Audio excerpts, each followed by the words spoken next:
Welcome to Let Me Fix This. Enjoy the video. In this video, I will explain how to remove the rear seats in a Toyota Sequoia. First, let's gather our essential tools. You will need a 14mm socket, a ratchet, and a small pry tool or flathead screwdriver. Having a safe, clear workspace is crucial, and a friend to help with lifting the heavy seats is highly recommended. Remember to keep track of all bolts and plastic covers for easy reinstallation later. Now let's tackle the third row seats. Start by folding them forward to expose the mounting hardware. You'll find 4 bolts securing each seat to the floor, hidden beneath small plastic covers. Gently pry these covers off, then use your 14mm socket and ratchet to remove the bolts.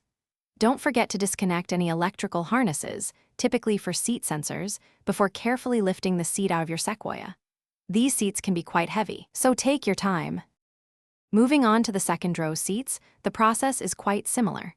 First, fold the seats into their upright, folded position. This will give you better access to the 4 plastic covers that conceal the mounting bolts at the base of each seat. Once these covers are off, use your 14mm socket and ratchet to remove the 4 bolts. Be sure to disconnect any electrical harnesses underneath. Then, carefully pivot and lift each seat out, remembering they are also quite heavy. When it's time to reinstall your seats, remember a few key tips for safety and longevity. Always ensure all electrical harnesses are securely reconnected.